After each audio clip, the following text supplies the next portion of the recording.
Hey guys, in this video I'll be demonstrating to you a colour recipe for both silver and gold coloured armour on our Stormcast Liberators. I'll also be demonstrating how we can make these armours look aged and also be showing you how we can give them a realistic looking scratches and battle damage.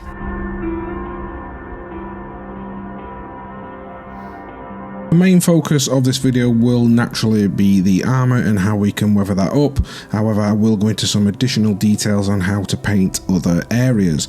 So the first one that we're going to look at is the gold, and first of all I have my miniatures both primed up in black. I use Colourforge's matte black. However, you know, there's nothing wrong with using Citadel or any other brand that you like, long as we're working up from a black. Also, before we get into the video with the gold armor, I also do have a separate and different gold color recipe which I used on a custodian, which you can easily apply to this one as well, which didn't, you know, use any airbrushing or anything like that, which does fetch us to our first color, which is scale color 75's necro gold. Now this is a really fantastic like desaturated gold, which is perfect as a base, and if it came in a rattle can I'd have probably primed it in that. Again, I'm doing this through an airbrush. You don't have to use an airbrush for this, it's just for the ease of the video, just to get those base coats down. I know it looks a little bit textured and glittery on the video, I think that's due to my lighting. However, in real life it doesn't actually look like that. I think it's because I'm so zoomed in and like the light's catching it in a different way. But just, you can do this via a normal brush, or what I'd recommend is probably go on there and dry brush it or stipple it on. But necro gold is our first main colour. Once that has dried, we're going to again use our scale 75 Peridot alchemy. Again, these paints dry a little bit matte, which is sort of what I want for a little bit later on in the video when we do some finishing touches to it. This is going to be like a great basis, but the scale 75 Peridot alchemy was dry brushed on just to catch all those raised edges. And again, this is like a really nice desaturated gold, which is what I'm trying to push this armor more into. So just work your way around and make sure that you've got all those areas covered. Next up is an optional step. Feel free to do this if you want, you don't have to, but I like my miniatures to have quite a lot of contrast. Now through an airbrush I've just got some Agrax Earthshade and I'm just firing it from like the bottom upwards, so it's like a reverse zenithal into the shadow areas. A little tip, if you wanted a bit more like a warmy coloured like gold armour, then you could probably load up Reikland Flesh Shade into that and do the same thing, but I'm just working my way around and I lean the miniature back and just spray like from the bottom up so that it catches all those shadows. Again, this is just an optional step that I like to do to push that contrast a little bit further on my miniatures and get those light volumes in. Again, you don't have to do this, but feel free to do it if you want to.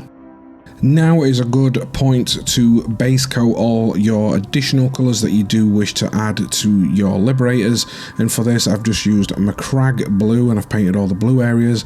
Lead Belcher was used for all the silver areas, and AK Burnt Red was used for all the red areas. But there's not much to base coat out of these miniatures. He's got a bit of an undergarment, and for this you can just use any like deep brown or black, it depends on what colours you want. I've not gone in and highlighted any of these sections. These are just literally base coated out in those colours. I do have an alternative colour recipe for when it comes to the silver, but we'll get into that after some weathering. For the weathering, I'm giving everything a unifying wash of Villainy Inc.'s Goons Grime. Now, Goons Grime is the perfect blend for gold armour. It's got that nice little hint and tint of green in it, which is going to, you know, like age it up a little bit as though it's like a bronzy colour, but not too much that it reads as bronze.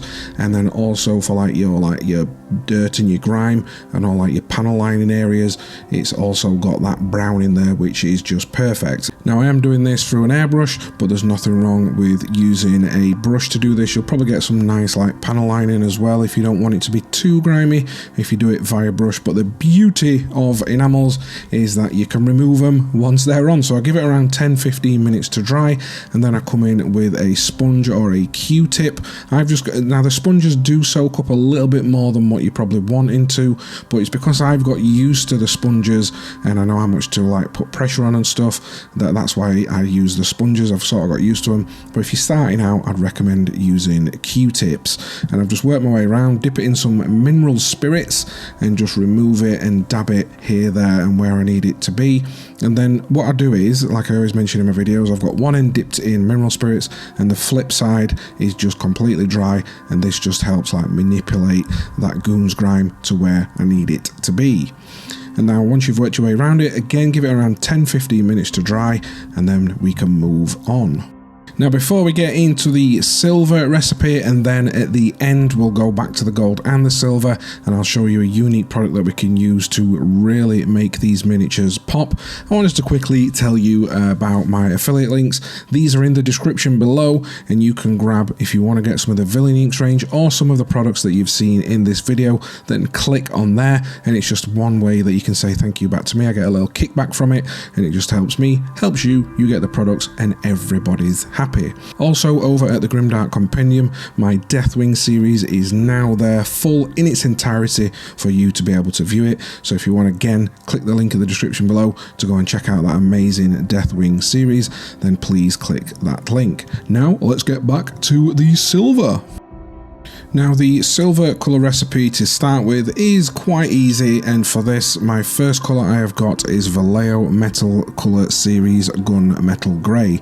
Now this is very similar to Lead Belcher, so if you've got some Lead Belcher lying about you can easily put this on your miniature as well. And say if you're going to army paint them, you know, you might want to get some like Lead Belcher spray like in a can, and that'll act as your primer and your base coat colour. It's just the fact that I didn't have any, that's why I didn't do it. But I'm just working my way around and base coating again in that Vallejo colour. After that, like we did with the gold, I'm going to give the entire miniature a dry brush of fang steel, and this is again is going to pick out all our highlight areas before we move into the next phase. Again, we'll quickly go over some base coats for the other colours, and as I did say, I did use a different blue, but because we've got that metallic base coat down, what we can do is use some contrast paints to easily be able to achieve those colours, and when it shines through, it'll give it that like metallic sheen, which I think's really nice on these miniatures, and for that we've used the contrast paint from Citadel, which is Talasarr blue. A word of note, I don't know if it's my pot, I've had it for quite some time, but it went on a little bit too thin for my liking, and for that I had to give it 2 coats, and I've just hit all the shoulder blades and areas that I wanted to be blue. I've not done any areas white like the box art, but that again is up to you, and all the other colours were the same as what we used on the gold armour recipe. Which brings us to the gold trim. I used a slightly different gold. Again, it's from Scale Colour 75, and that is Elven Gold. Now we're going to move into, again, our unifying wash using some more Villainy inks. And for this silver armour, again, I used Goons Grime, but I put a couple of drops of Ichor of the Damned, which is like a black. So it's going to be like a really dark black brown grimy colour, which will help us separate those armour panels. And this was just done the exact same technique as what I previously did on the gold armour. I did it through an airbrush and then went into my removal process, but again there's nothing stopping you using a brush. And again, if you do want to learn more about the Villainy inks range and how to use them and some ways that you can manipulate them, then please go over and check out the resources page over at the Grimdark Compendium. Now you could, if you wanted to, leave your miniatures at this point and add nothing further apart from some basing, and you'll be ready to go with a nice looking army. But what I want to do is push these even further and add some more realism to it, and this is why I want to talk about AK True Metals. Now AK True Metals are a waxed based in like product, and you do need mineral spirits to be able to thin them. However, you know, you can get them straight out at pot like I've done. I've just got the gold, and I've got very small amounts on my brush, and I'm just highlighting and dry brushing around some of the armor panels. Now there's a very specific reason I want to do this, is because once it's dry, you can get something like a Q-tip or a sponge or a bit of cloth, and you can polish it up. And what it'll do, it'll give you the most realistic looking metallics that you could ever even dream of. Obviously for the gold, I've used the gold and I've gone over and applied it, and for the silver, it's just AK silver. And now what you can do with this is as well, you can build it up in layers and burnish it and polish it, but you do have to give it a little bit of time to dry, or you can use a blow dryer to speed up that process. But I've just worked my way around with the gold on the gold and the silver on the silver, and then we're going to go into something called soft pressing. Now, if you want to learn more about this, I know I keep pointing you towards Grimdark Compendium, but you know, there's videos on there that explain it in its entirety. But basically, I've just got like a really small like pin, or you can use an airbrush needle, or something that really works good is like some tattoo needles. And I'm just going in there, because it's like a wax product. Once we've polished it, we can start to manipulate it and add some little like scratches. We're not going down to bare like plastic or anything.